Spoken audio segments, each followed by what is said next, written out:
Welcome to Everyday Martial Artist, a weekly podcast where you'll join me, Brian Doucette, as I interview a different martial artist each episode and hear their story. Some guests you may have heard of, and some you probably haven't. Be sure to subscribe where all your favorite podcasts are available. Also visit our website at everydaymartialartist.com. If you're listening for a specific interview, I sure hope you'll stay and check out the other episodes. A very special thank you to Topher Williams for our custom theme music. And now, the newest episode of Everyday Martial Artist.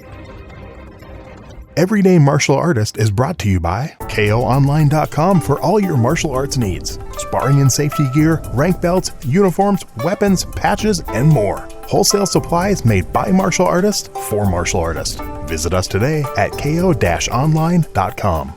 Hey, business leaders, want your audience more focused than a monk in a staring contest? Want them grinning bigger than when they found out their in-laws aren't coming for Christmas? Then you need the amazing Arthur Fratelli.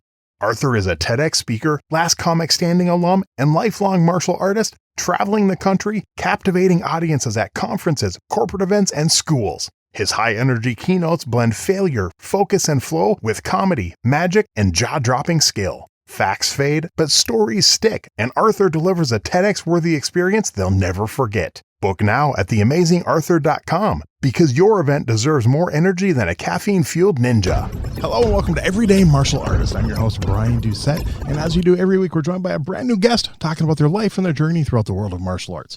My guest today began his training in the martial arts in 1976 and has owned and operated Level 10 Martial Arts College in Indianapolis since 1995. He teaches traditional Korean martial arts and is known as the ambassador of Korean Kung Fu. He's trained all over the country in China and Korea, also writes for Taekwondo Times magazine and was featured on the cover in July 2014. He's also the author of 3 books, including Korean Kung Fu, The Chinese Connection, and is working on his 4th. Please welcome my guest today, Mr. James Theros. How you doing today, sir? Doing well, sir. Thank you. How you doing? I'm doing good. I truly appreciate this. I know I say it to every guest. I truly appreciate your time, but I do know. I mean, I know how busy people get, and sometimes scheduling these things can be a challenge, and I'm just glad we're able to make it work, and I'm looking forward to learning more about you. Well, thank you. I appreciate it. It's been an honor to be here. Cool. You know, I mentioned in the intro, you started training in 1976, but what I want to know is what led to that. Where did that first interest in martial arts come from? Where was that first spark that kind of kicked off your martial arts journey? You know, at that time, 1976, I was about 7 years old, and I was very small for my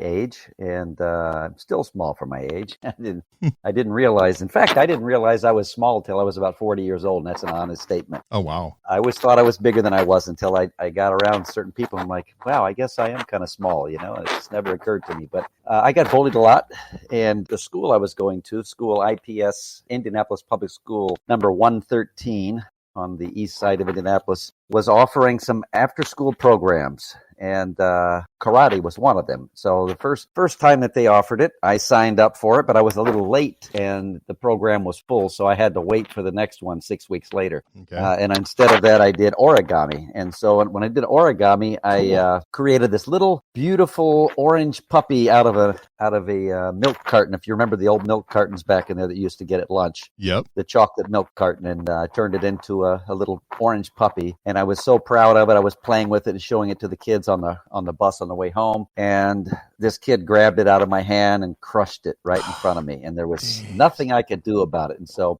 I mean, he was just twice my size. And then on the way home from school one day, I got stopped. My brother and I got stopped by 2 kids that were much bigger than us, and they grabbed me and proceeded to take off my watch. It was one of those nice digital, kind of like the early iWatch, you know, mm-hmm. The little digital readout, green digital readout. And they took it off my wrist as I stood there helpless, and threw it into the creek, and laughed at my brother and I as we stood there. And I just thought, wow, I'm tired of this. And so this karate thing is going to help me deal with that. And so it happened again. The second opportunity to register came. And again, I was late. I was a slow learner. And so I was told that I'm going to have to wait again. And then at the last moment, one of the other kids got very shy and nervous and dropped out and allowed me in there. Nice. And I stepped in there, and the rest is history. I mean, that's what got me started. I fell in love with it my very first class, and I knew at that moment. I ran home from that class as a first time on the mat, not even no uniform or anything like that or any belt, and said to my mom, I said, I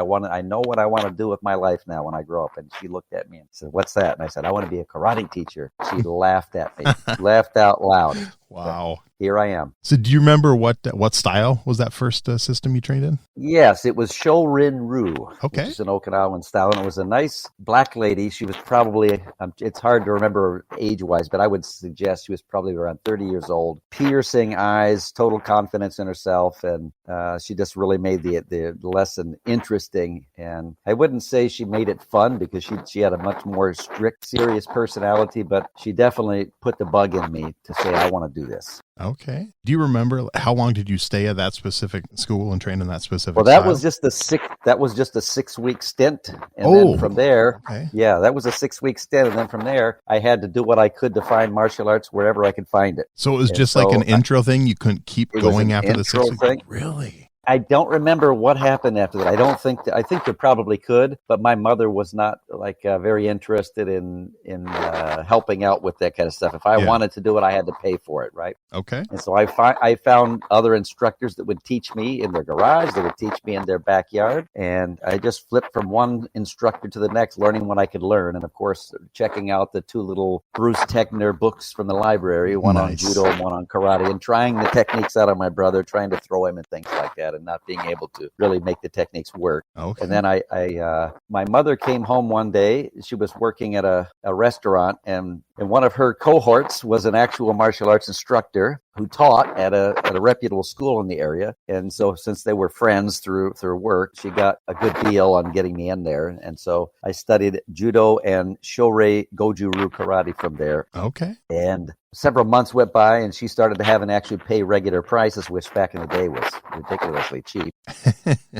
She said, listen, if you want to do this, that's great, but I'm not going to pay for it. And so I went out and got a paper route. And continued to pay for it with a paper route. And then it got to be too difficult for me to get there because of the distance. I had to either ride my bike or walk. And so I had to stop training there. And then fortunately for me, this wonderful Korean master he had just moved from Columbus, Ohio, from his brother's school, and opened his own location literally 2 blocks from my house. Nice. It was right next to a toy store that my brother and I would go visit called Toys R Us, it was called something else before that. It was Children's Palace. Okay. And it became Toys R Us. And so we were just going over there to see what we could what kind of trouble we could get into. And on the way back from that store, I saw this little Korean guy dressed in a peach-colored Kung Fu uniform outside twirling a staff. And I had never seen anybody like this in person before. The instructor that I had in my karate, they were American, right? And so this was the first experience with an Asian instructor, and I was just mesmerized. And I walked over, and he saw me watching and asked,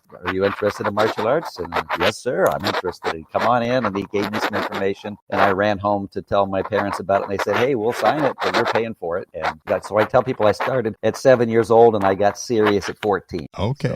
So is that far in between? So during those 7 years, do you remember some of those styles that you dabbled in, like with instructors in their garages and their backyards and stuff? Do any of those styles stick out? Yes, there was one in particular that was, his name was Craig Parsley. I don't know how much he actually knew, but he did know enough that he knew more than I did, right? Okay, and he was very good with the nunchucks, and that's what drew me in there. And he taught us this system called 5 Animals. And so he would teach me each month, he would teach me the basics of a different animal style, monkey style and dragon style and snake style, tiger style, those type of things. And it would just be basically me trying to get over to his house and wake him up in the morning, because he was probably 19 or 20. He wasn't an old guy at all. Okay. He knew something, and I just knew that he knew more than I did. It was a place for me to learn something. And so, that's the one that stands out the most. Okay, cool. And then that new school that was 2 blocks away, how long did you stay there? 20 years. Wow. Okay, so like through high school and everything. So that's impressive. That was my primary school. That was Grandmaster Young Pioche. Okay, nice. And before that school, did any of the other ones, did you ever get involved in the competition side before you got to that long-term school? No. Okay. No, I did not. My master fortunately had his own competition. There was a Battle of Columbus with his brother's school in Columbus, Ohio, and then we had the Battle of Indianapolis. And so we had our own competition. And my master was very big on taking us to competitions at that time. This was the early 80s, and in order to make your name in the arts, you had to go to these competitions and prove that your school was good. And so, I was fortunate to have met him and trained at his school, and was exposed to some very top-level competitors. Nice. In fact, several of our people went to the Pan Am Games as gold medalists in 1987, and almost made the Olympics in 1992. But my master's brother from Columbus, Ohio, was actually the coach of that Olympic team in 1992. That coached Herb Perez. Herb Perez, yeah, he was one of my first guests. Friend of mine. Yep. Yeah, he's one of my good friends, and just had him out here a year or two ago for a seminar. Nice. Herb was one of the first 25 people to say yes to my podcast. What a wonderful guy, too. Yeah, I met him at the Diamond Nationals back in early 90s.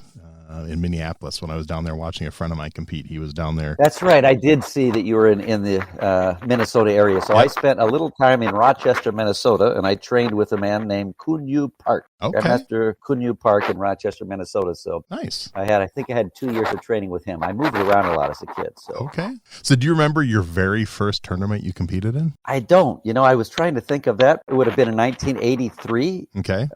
And I'm pretty sure that it was Washington, D.C. I'm pretty sure that it was Grandmaster Ki-Wong Kim's tournament. Okay. But I have no recollection of the experience at all, other than driving to the tournament in the back of my master's van. He had one of those big black 1970s vans that had the cool painting on the sides. Nice. So it was a full-size van, and you could just like roll around in the back there. And there were about 6 or 7 of us that went with him, and we got to meet Grandmaster Ki-Wong Kim and then go to his tournament. But I have no recollection of the event itself. That's it. Wow. Okay. It was just, I thought it was really cool to be able to travel with my master in the van. How about do you remember the first one you got like a trophy or medal at?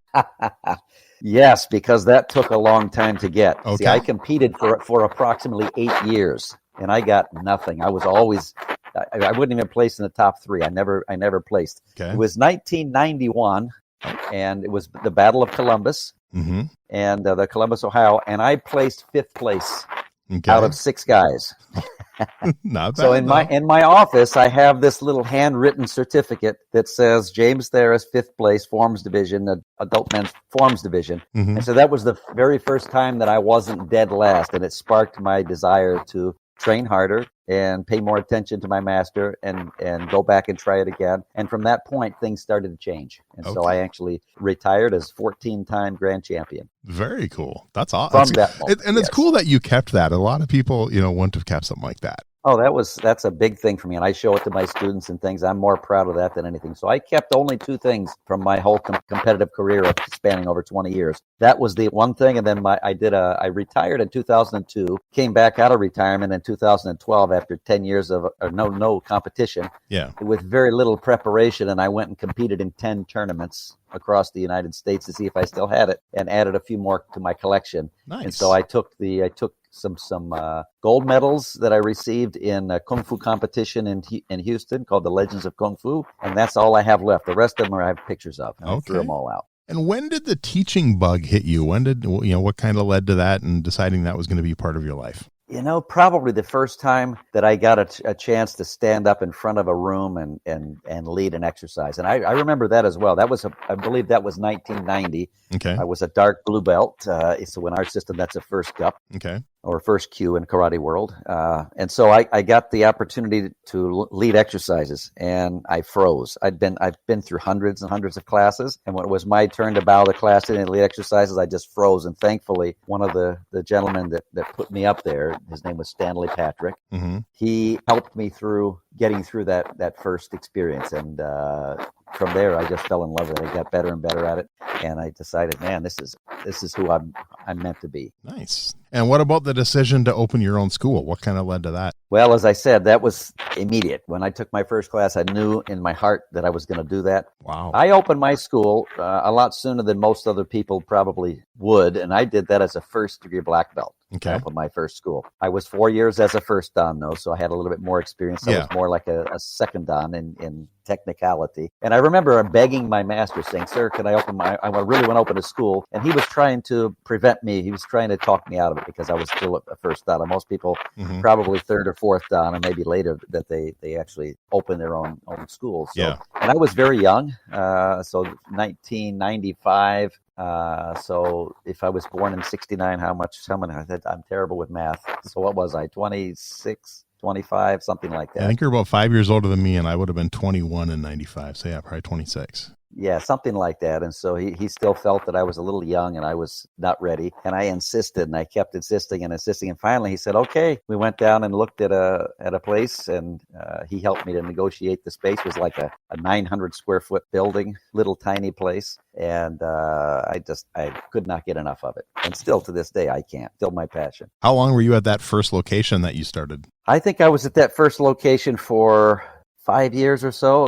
One of my students had one of my black belt students had a good friend who owned a shopping plaza about a mile away from where I was at. And he kept trying to tell me, you need to move over here. I know the guy, he'll give you a great rate and you can get a bigger space and a more professional location. I was like, yeah, I'm good. I don't know. Have you ever seen the movie Perfect Weapon? Oh, I love that Jeff movie. Speakman? Love that movie. Well, that movie, remember that little tiny Japanese guy that they took him to learn Kenpo? Yep. In that little tiny school. Well, that's how I envisioned my training in my school being. Like I was going to be that guy, that old guy in this little tiny location that everybody knew about, that they would bring their kids to, but it was not a commercial school, and it was just going to be around forever, and I wasn't going to make a big business out of it, and just teach martial arts for the rest of my life, and be in a little tiny place. So I was fear, and so I kept pushing the guy off, and I was like, and then finally I said, okay, let me go take a look, and I went over there and I looked at it, talked to the guy. It's like, okay, let's do this, and I took a big breath and a big gulp and said, wow, this is a bigger animal. I'm not sure if I'm ready for this, but I'm not afraid to try. So let's go. And it turned out to be a great decision. How much more space was that? I believe when I first moved in there, I went into about 2,500 to 3,000 square feet, and I was coming from 900. Wow. So it was a big jump. It was. And to try to fill that space, because that's going from I had probably 45 or 50 students, and then of course separating out to a 2 to 3 classes. That's a lot of space for that few of students. And I was just fortunate that people found us, and I learned the business side of martial arts as well, the marketing side of things, and was able to do pretty well. And how long at that location? At that location, I actually started in one space and then expanded into 2 spaces, expanded into 3 spaces. Wow. Moved to another bigger space in that location. And then I did a really stupid thing, and I moved out to this huge location, which was against counseling by some of my mentors. And I moved into a place that was an add-on area to a church. The building used to be what's called a rackets 4. I don't know if you had any of those in your area, but it had racquetball courts and swimming pools and and soccer fields and things like that. And these guys, a church bought it and renovated it and turned it into a church, the whole thing except for this little end area that was 11,000 square feet. And it was a big gymnasium. Wow. And they offered me the opportunity to take my school from 6,000 square feet to almost double at 11,000 square feet. And I said, oh, man, I got to do this. And so I signed on the dotted line, and it was the worst thing that could have possibly happened. Dang. It was the ceilings were 45 or 50 feet high, that we had problems with the air conditioning units. We had problems with leaking. We had problems with echo. You couldn't hear somebody 10 feet in front of you. The floors were all made out of concrete. So we had to put carpet down and things on it. And I ended up losing about $225,000 in that before we moved the location to our current space, which we've been there since 2012, and it's been fantastic. Okay. But I moved out of there in 2017 and left Indianapolis and sold it to one of my students and opened in Florida. So now our main school here is in Tarpon Springs, Florida. We've been open since 2017. Okay. Space-wise, how is the one in Florida compared to the size of the one in Indianapolis? I just came back from the Indianapolis school last month to oversee one of our black belt tests. And looking back at our new location here, because we just relocated here in January, it almost looked like our school here is bigger than the Indianapolis location, although it's not. Okay. Our school here is about 3,000 square feet, but it appears much bigger because we have a lot of mat space. Where in our Indianapolis school, the mat space is equally shared with office space and spectator seating and dressing rooms and things, so it's not laid out quite the same. So it appears smaller. So I think we probably have about the same mat space as we do in the Indy location. Nice. So think back to that very first class where you got up in front of everyone and you froze, to now you're still teaching. You had multiple locations for schools.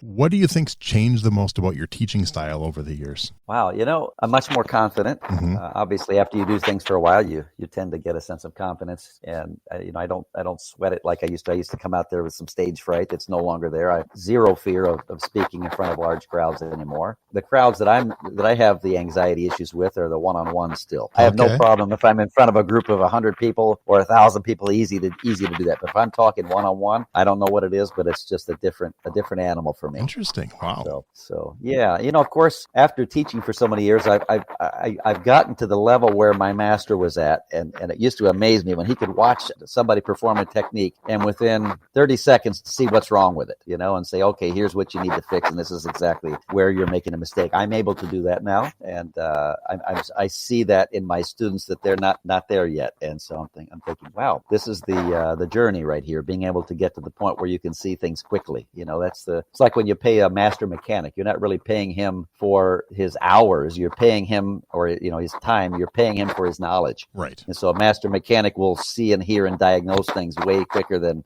just the average guy driving a car who might be able to know, might know a little bit about how engines work.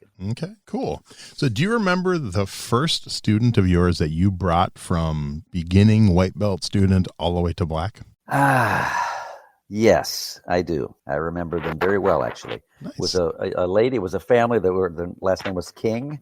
Her name was Twyla King, and she was one of the adults. And I started my school before it became an official commercial location in a Lions Club building. And I was able to finagle that.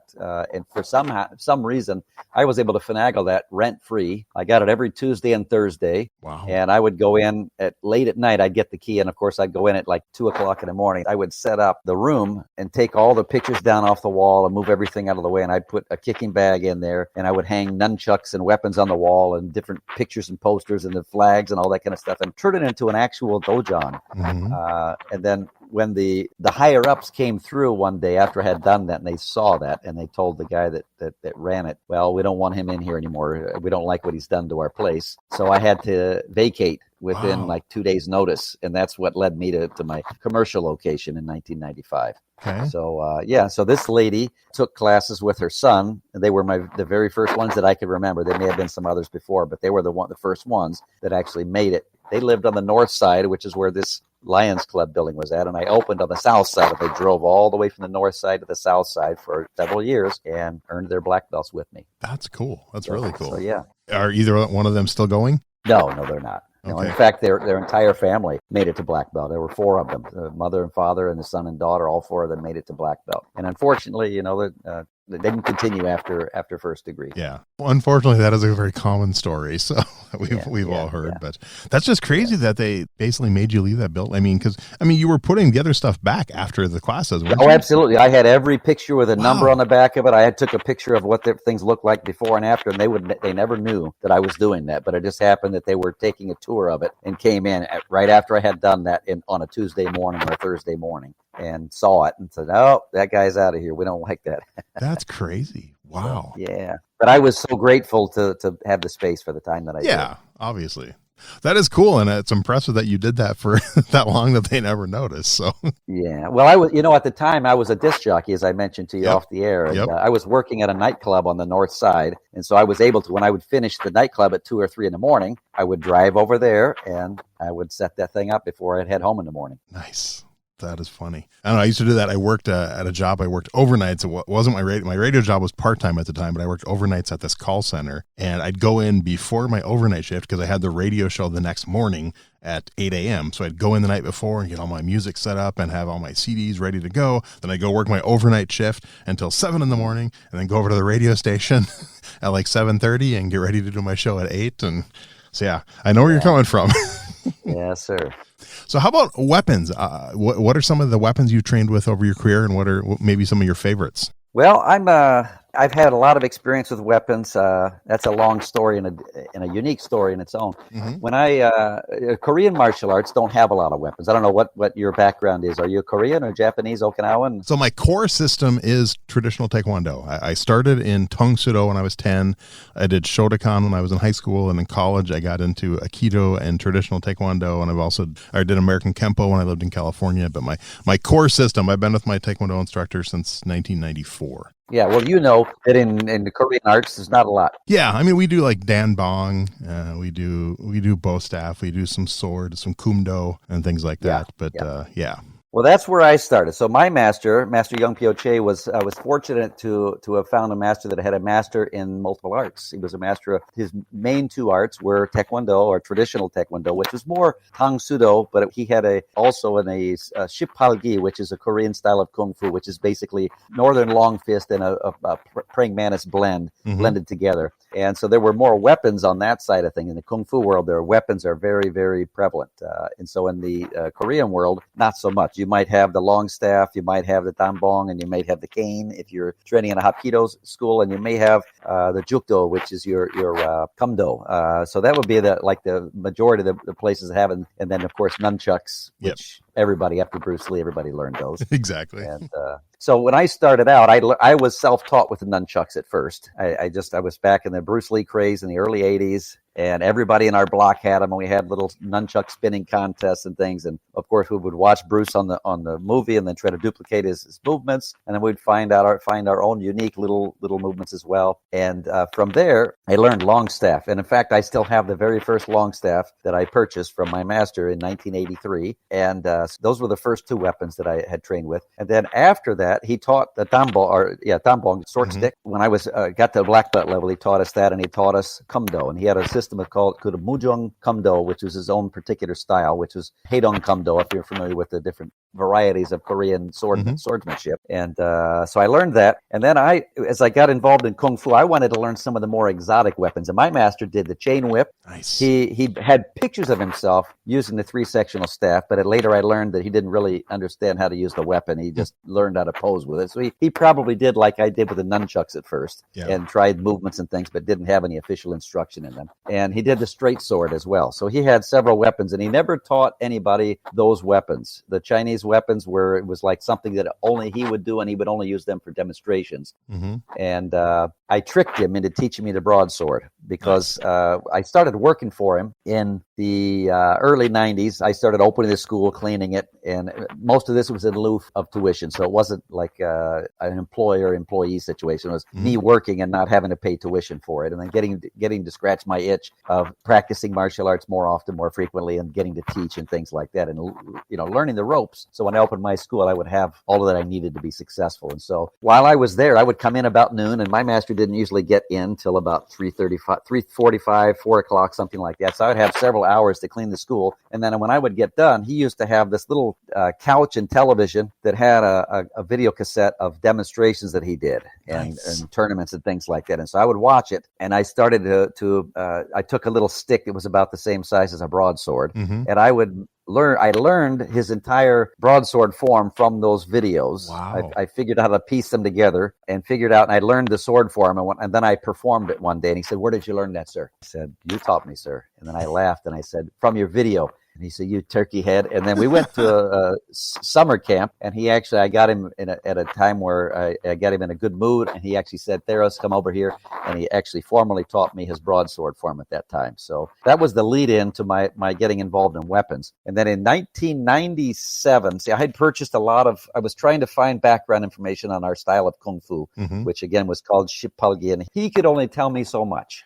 My master could only tell me so much about it. He told me it was Northern style. So I did competitions a lot. And when I entered the Kung Fu divisions, I had to know if it was Northern versus Southern. So I would ask him, and that's what got me interested in asking. And I would see all these different styles represented at the tournaments and go, "Wow, that's interesting. That looks totally different from what we do. But that looked very similar to what we do. I wonder what it is they're doing." And I would go ask them, and they would say, "Well, this is Northern Long Fist, and this is Chang Chuan." And so I would go back, and this is Tang Nang Chuan, and I say, "Oh, those both, there's little parts of those that looked similar to ours." And so I would go back to my master, ask him again, and then learn that it was mainly long fist, but had some praying mantis influence in it. And so I started to order videos, as many as I could find, to try to find the roots of our system. And so I ran across this fantastic guy that used to have videos from a company called UP, I think it was called United. But it was in the back of the Inside Kung Fu magazines, and his name was Kenny Perez, Sifu Kenny Perez, and he had a series on different types of martial arts. But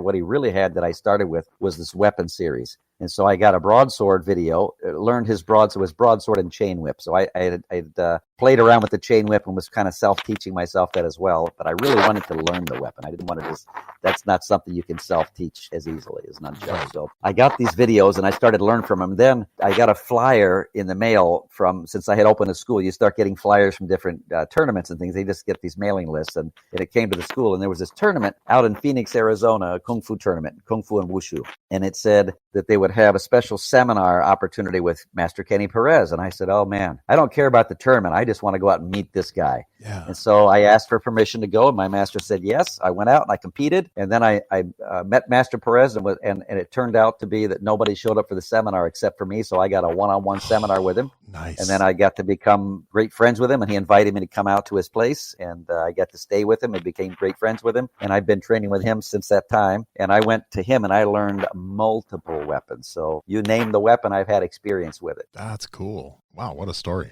I actually remember as soon as you said Kenny Perez, I remember that name. I remember seeing some of his stuff over the years. So, oh my goodness. And he did some movies with Donnie Yen. You know, I'm sure Donnie Yen. Oh yeah. He did did two movies with he did one with Donnie Yen, which is called, and you can find this on YouTube.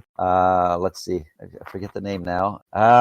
It's escaping me at the minute. It'll come to me in a few minutes here. But it's available. If you just look up Kenny Perez and Donnie Yen movie, Mismatched Couples. That's what it's called. Mismatched Couples. Just found it. And it features Donnie Yen. They do a breakdancing scene together, and there's this little guy that's in the movie Bloodsport that played the part of the little tour guide for Jean-Claude Van Damme. Yep. And then after the first fight, and the guy gets his gold tooth knocked out, and he goes and sweeps up the blood and then like bites on the gold tooth. That guy, his name is Jody somebody, a Chinese guy. Nice. He's in the movie as well with Kenny Perez and Donnie Yen. And then of course Donnie Yen was also, Kenny Perez was also in a movie called Dragon Fight with Jet Li. And both of them, so Donnie Yen and Jet Li and Kenny Perez all trained with a man named Coach Wu Bin, very famous wushu instructor out of China, who I had the fortune to train with as well.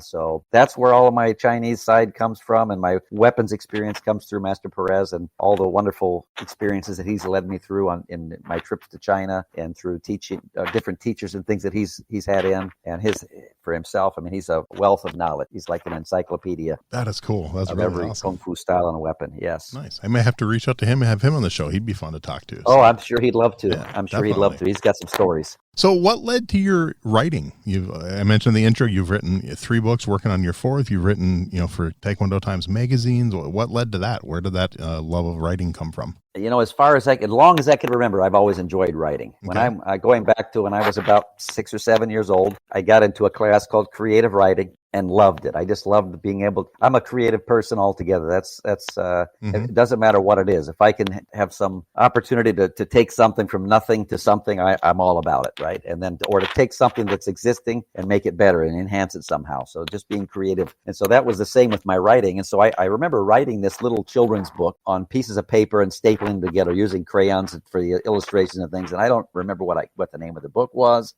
I don't remember anything, how long it was. All I remember is I took it, and without permission, I put it in the library on the shelf and to see if anybody would check it out. You know what I'm saying? And one of the teachers found that I had done it, and I, of course, had my name. And then they said that they gave me permission to keep it in there, and I had a couple of kids check it out. And that kind of sparked my interest. That's cool. And so, so I never lost the interest in doing it. But as technology advanced and things got to be a little bit more accessible, I published my first book. And actually, I did a book that I didn't release. I published it, self-published it, but I never released it, and I still have copies of it. And it was basically it was called Prosperity Thinking for Professional Martial Artists, and it was basically how to have a successful martial arts school.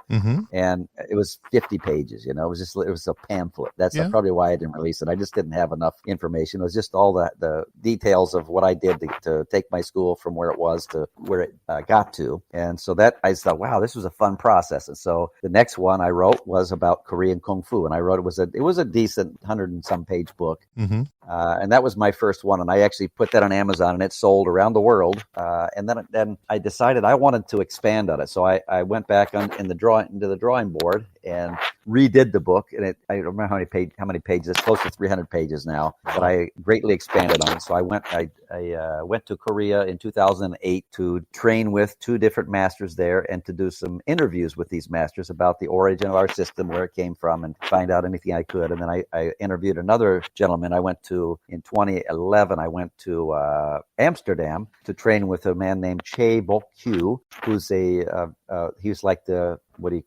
last and most important guy of Korean martial arts, Shipalgi, but not the style that I teach. But there's a connection there. I don't know. So I went to fly out because I saw he had a video that he had a lot of similar things that we had in ours, but they don't teach it in theirs. And that became, through the interview, I learned that his teacher was a Korean Kung Fu instructor, but there was a separation of those things, but there was still stuff that was blended in, if that makes sense. And so I went out to do the interview with him to find out the answers. And then when I discovered all the different answers, I went back and rewrote the book, and it still sells around the world, still a very popular book. So Korean Kung Fu, the Chinese connection. Have you ever thought of going back to that very first, that 50-page one, and maybe trying to enhance that and even sell it even as an ebook? No, I haven't, but I did enhance it, and that's what it became the second book, and just the updated and expanded version. So that's what I did with it. Yeah, nice. So I expanded greatly upon it from that first book. Very cool. Okay, and then what about Taekwondo Times? Did the book come before you started writing for Taekwondo Times? I think so. Okay. I think so. And I can't remember how I think somebody reached out to me from Taekwondo Times to do an interview with me or something, and then asked if I would be interested in writing a column.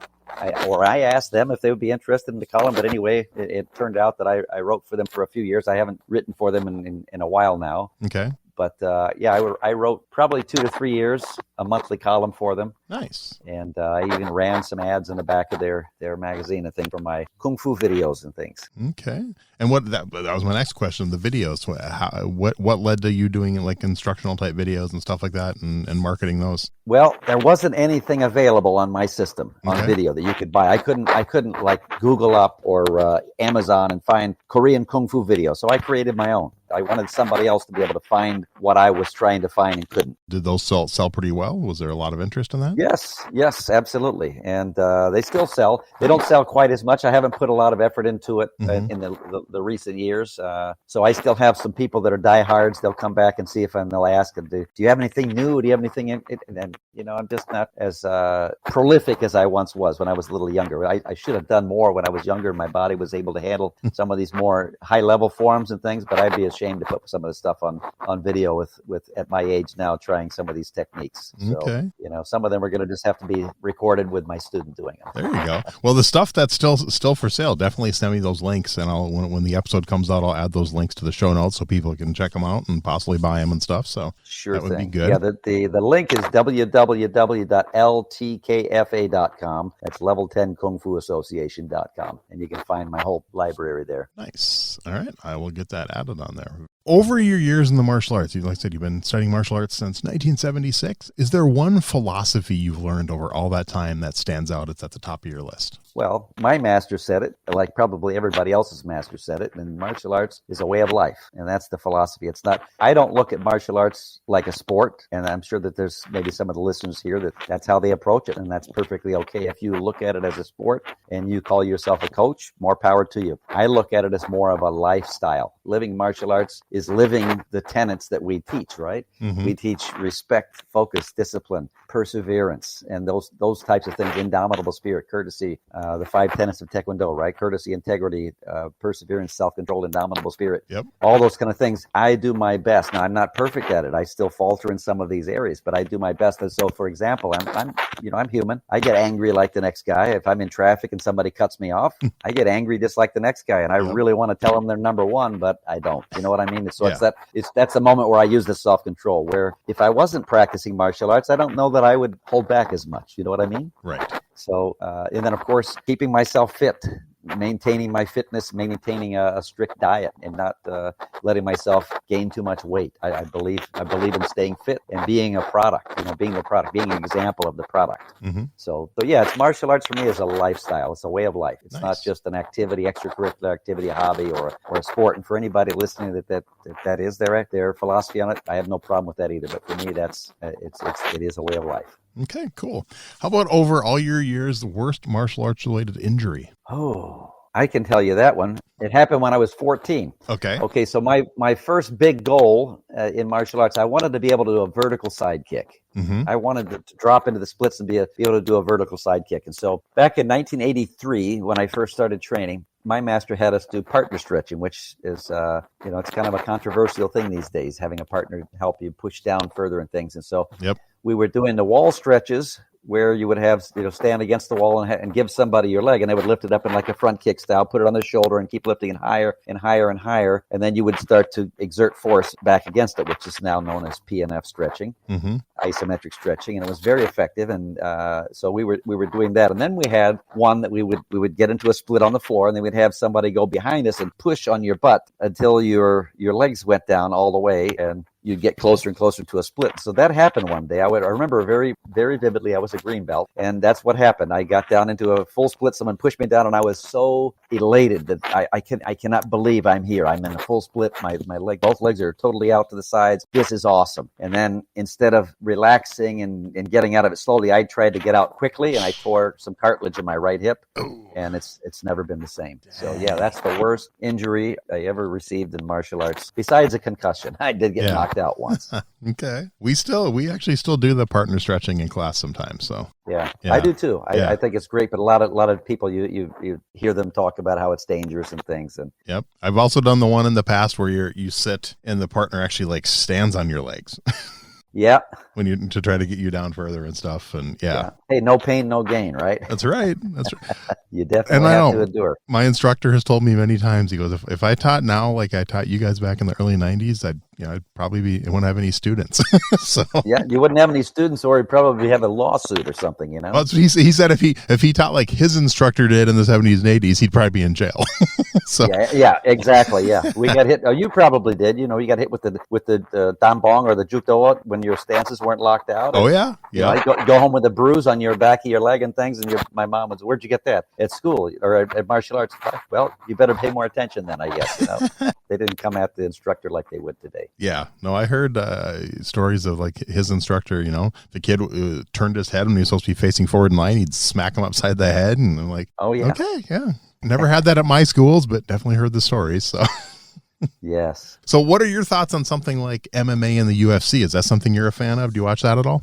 I don't anymore. In the early days, I was a big fan. Of course, who wouldn't have been? You're pitting different styles against you. Which one's the best? How is this going to turn out? You got this big 600-pound sumo guy versus a 220-pound kenpo guy, and how's this going to end up? And there were so many times where you'd see that you would expect it to be one way, and the result was another way. Yeah. So in the beginning, I loved it, but then it became too homogenous. I felt, it became more of a sport, and I started to lose interest. So I watched it pretty religiously up until about 2007. And at that point, and I even got to meet and train with and know some of the people of that age. So I met and trained with Frank Shamrock and Ken Shamrock and Tito Ortiz and Dan the Beast Severn and Chuck the Iceman Liddell, these guys of that era. I got to meet and train with a lot of these guys and loved what they did. But then it became that everybody started to get their training well-rounded. All the kickers started to grapple, and all the grapplers started to kick, and all those guys started to learn punching skills. And so it became a true style. MMA became a true style, and it became less about this style versus this style, and it just became competitor versus competitor, which was, I guess, to be expected. Yeah. But at that point, it just became so much the same old that I stopped watching it. It's like boxing for me. I didn't watch a lot of boxing unless you had a Muhammad Ali or, in my case, a Mike Tyson. And when Mike Tyson's, when his heyday was over, I stopped watching boxing, Same. So it was just, you had to find that one person. And like back in the late 70s and the early 80s, Bill Superfoot Wallace, who's a good friend of mine and somebody I trained with for a few years. Yep. And I still train with him once a year, actually. I watched kickboxing while he was on, but when he stopped competing, I lost a little interest. He and Benny Urquidez and Joe Louis and those guys when they were in the heyday, that was when it was the most exciting. Yeah. And then you had Jerry Golden Boy Trimble and things. And then it started to like when Don Wilson gained traction, I had no idea who he was, Mm-hmm. and I'd stopped watching it by that time. So there wasn't any, to me, there was nobody that really dominated the sport at that time enough for me to tune in and watch it once those Nice. guys tuned out. It became the same way with the UFC. Yeah. There were always great champions, and my father watched it and still watches it and would come up with these names. Have you seen so-and-so? Do you know so-and-so? He's a monster. And I'm like, no, I don't recognize that name at all. And did you see that such and such fight? No, I don't. I haven't watched that in a long time, so. But I think it's fantastic for training. Yeah. As far as testing skills and techniques out. Yeah. Did you ever watch in the early 2000s when Chuck Norris had the World Combat League? I did. That was an awesome, and I got to meet Loved Chuck it. Norris Wow. for the first time at one of those events in Denver, Colorado. That's cool. That was a really cool event. I loved watching that event. I can't believe it wasn't more successful. It was so fun to watch. Such talented athletes. I wish they'd bring something like that. I know there's rumors that they're trying to bring back kickboxing and make it more popular. So I'm hoping that happens. It's kind of hard to compete with MMA now, because Yeah. it has all that and more, Yep, So, nope, I don't know. It would be nice to see some of those things come back, but I'd love to also see the 80s music, return. I just don't think that's ever going to happen. Yeah, I would agree with that, man. I love 80s. A friend of mine used to be in an 80s cover band that was super, super popular until COVID hit, and they stopped, and they never started the band up again. I was so bummed. Their name was Brat Pack Radio, and it was so cool. And they did anything from Madonna and Cyndi Lauper to Run DMC and Bon Jovi and everything in between. It was so fun to watch that. Wow. Yeah. Yeah. Sounds Like every time I talk to him, I'm like, when are you bringing it back? So I get that. They need to come back and they need to play music at a kickboxing event. It'd be so cool. Absolutely. Nice. That's awesome. So I have a few fun questions we use to wrap up the show. So obviously we were just talking about MMA. Let's say whether it's now or just, in the 90s in your prime, at some point you decided you were going to step into the octagon. What music is playing as you're taking that walk into the cage? What's your walk-up song going to be? Ooh, oh man, you put me on a spot with that one. Hey, you're a DJ, man. I figure you got to have a couple. I know. I have too many choices. Too many choices. You're like man, a pump up song you use when you work out. Yeah, probably turn up the radio. Nice. Turn up the radio from Autograph. That would be one of my. If I would have to sit down and look at some lyrics and things. Eye of the Tiger, of course. But I wouldn't want to choose something that other people were using. I would have to choose something a little different that would speak to me. And that for me, that's probably my favorite '80s rock song. Nice. Hard rock. I might start with that and then experiment with a couple of other songs as I had more time to pay attention to lyrics and things. I like more it. Time to think about it. My pick for that one is usually "You're the Best" by Joe Esposito from Karate Kid. Oh, you know what I did? I do something I do every year for my school is a video yearbook. So I show it we have a big Christmas banquet, and I show this big video yearbook on the wall, it's just like going to the movies. It's a huge screen, and I put it through this big pumping sound system with the subwoofers and all that stuff. I make a big deal out of it. It's like a movie soundtrack, right? And they're watching themselves for the entire year. And I took that song and I ran it through AI, and I created a new version of that song with those lyrics. It slams. I gotta send it to you. Yeah, you you would not gotta. believe it. That's kind of cool. It's fantastic, and I put it in some of the competition footage that we had from last year. And man, the crowd went wild when they saw that and heard that. That's fun. Yeah, that's actually one of the ringtones on my phone. So I love that song. Yeah, great tune. All right. Now this one, it doesn't have to be 4 names. I've had people give as few as 2 and as many as 8, but 3, 4, 5 names that you'd put on your personal Mount Rushmore of martial arts. Well, Bill Wallace. Nice. Of course, Bruce Lee, Jackie Chan, Jean-Claude Van Damme. Even though as I've gotten older, I see that he's not as good as I thought he was at one point. I still watch his movies. Yeah, the guy movies had are still charisma. good. He had great charisma and things, but there's a lot lacking there that I didn't see when I was growing up. So I still put him there because he's still one of my childhood or early teen faves. Exactly. Let's see. Richard Norton, who recently passed away and was one of the Chuck Norris's good friends and stunt doubles and things, and was in his movie The Octagon as the ninja that didn't ever show his face. Let's see. How many is that? I think that's 4 or 5. Okay, and of course, all of my instructors, Master Perez has to go up there. Nice. Jet Li, Donnie Yen, they have to go up there. Nice. And I could probably go on for a long time. As far as more recent, I don't know if how familiar you are with guys in the industry, but Master Dave Kovar, who's one of my great mentors. He's been on my show. Yep. Yes, a wonderful, wonderful guy. Herb Perez. Yes. He needs to go on that list as well. And I'll tell you something about Herb Perez. Don't ever get on his bad side. Oh, really? I don't know how much you pay attention. I don't know how much you pay attention to his Facebook feed, but he is lighting up the Kukiwan people right now, and has been for the last year or so. So if you ever do anything to get on his bad side, he is relentless. Like there's nobody I've never seen anybody as relentless. That's good, and I love it. I know, me too. That's cool.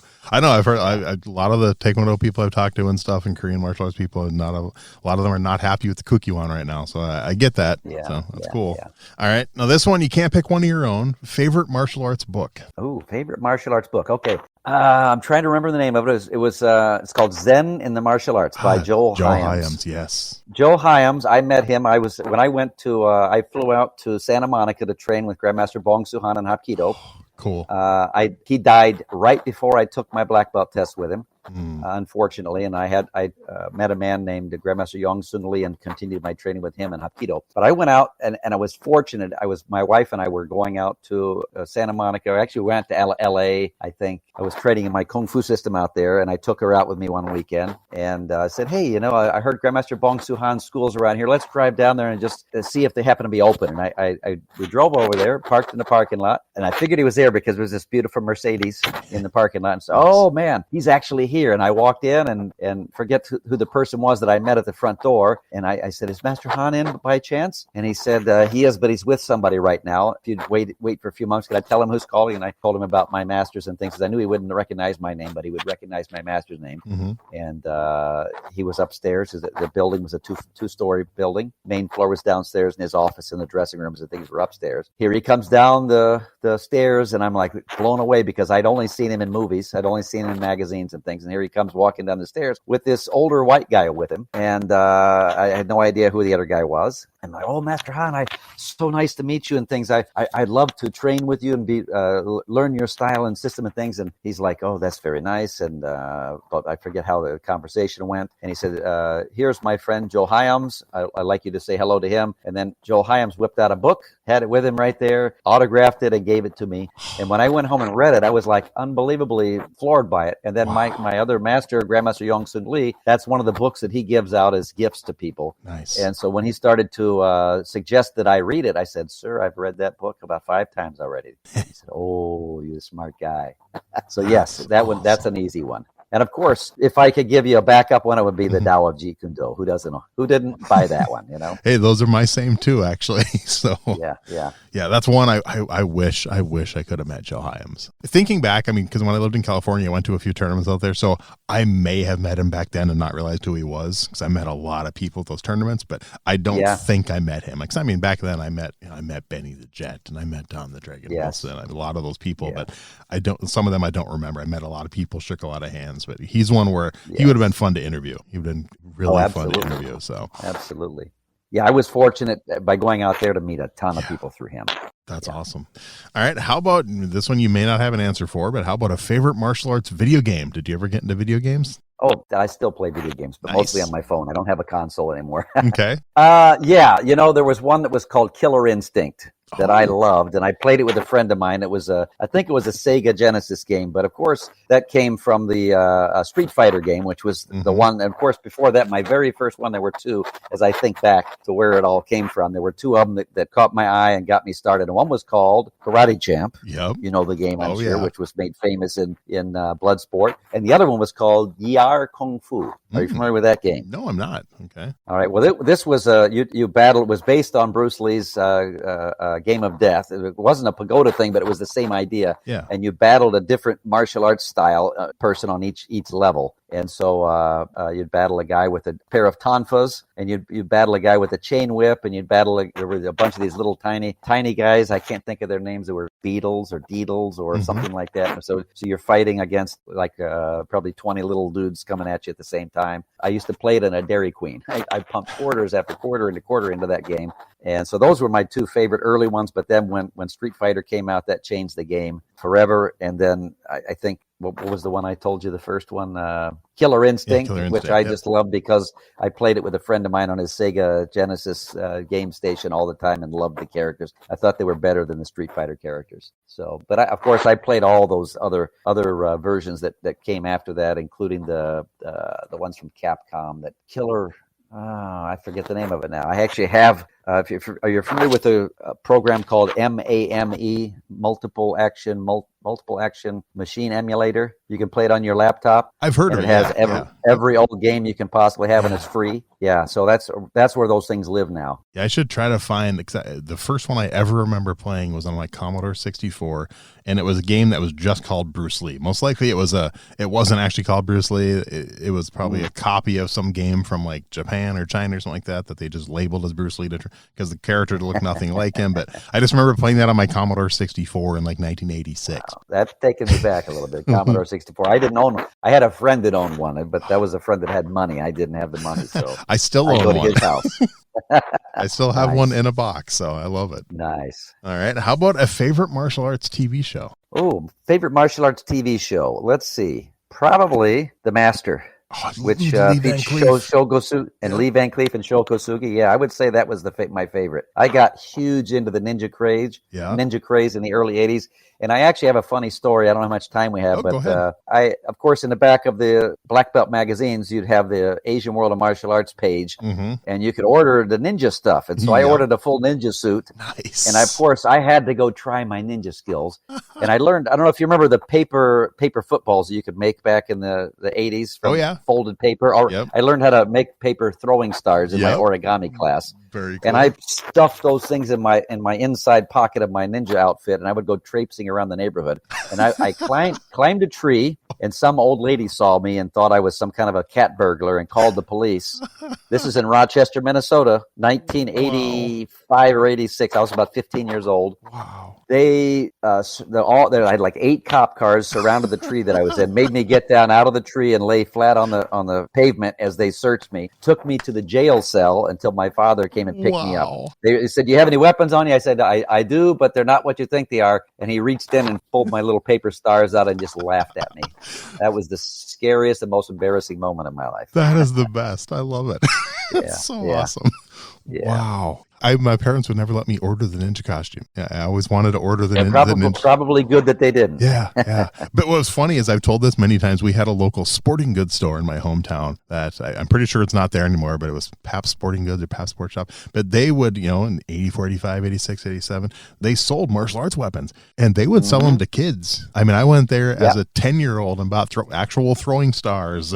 Yep, me too. We had a place called Hotai Imports in downtown Indianapolis. It's not there anymore, but same thing. You could buy anything and everything there, and they would sell it. Whatever. It didn't matter how dangerous it was, you could buy it. I still have the first throwing star I ever bought from them. It's a little bent up because I threw it at everything I could back then, and I think I still have my original pair of nunchucks I got there, and I do. I have those. That is so cool. Yep. I don't have any of the throwing stars anymore, but I used to wear one as a necklace. That was I got the idea from Richard Norton in a movie called Force 5. Oh, nice. And he had that on his as a star, so I had to copy and do the same thing. But I still have the nunchucks, and they were black cocobolo wood, I think is what they were called, black cocobolo wood, and I sanded them off and made them natural wood with the chain and the ball bearing swivels.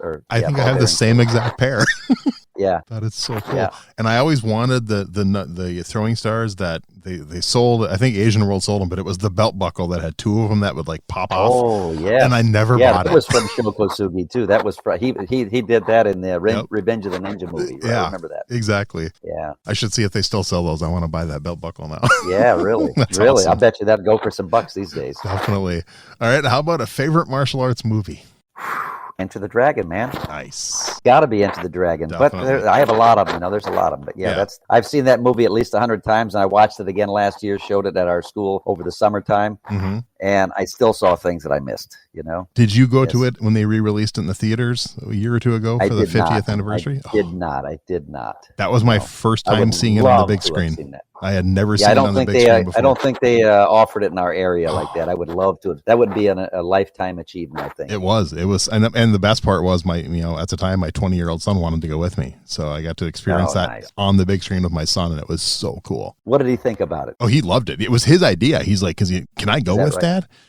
Oh, he absolutely loved them. I just wonder what they think about it today, because it's not as much action. It's more dialogue. And he's actually no going to quick school to be cuts. an actor, and he was like, yeah, Bruce Lee was actually a good actor. I'm like, yeah, he was. Oh, yeah. He was a damn good he was actor. great. That's cool. All right, final question. This one doesn't have to be a martial arts movie, but any movie you've seen in your whole life, favorite movie fight scene? Ooh, favorite movie fight scene. Okay. I think it was in 1987. Favorite movie fight scene from They Live with Rowdy Piper and David Keith. Yes. Best fight scene ever recorded, in my opinion. You're the second person to pick that. I love it. Yeah. I can't get enough of that. I just let my daughter, who's 18, all my kids are hooked on like 80s movies, and me and her just watched They Live last year, and she loved it. Yeah, Great I have flick. the I watch it DVD. every couple of years. I love it. It's so good. Yeah, I got a handful of movies I watch every year, and that one's on that list. So that is so cool. Absolutely.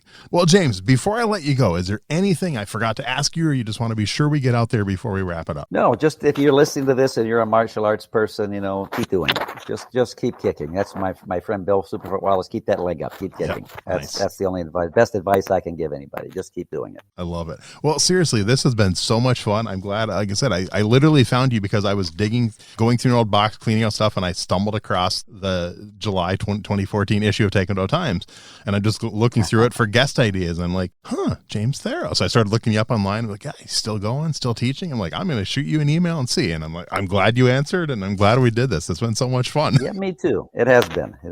Cool. Well, seriously, thank you for your time. I truly appreciate it, and I can't wait to get the episode out there. All right. Let me know, sir. All right.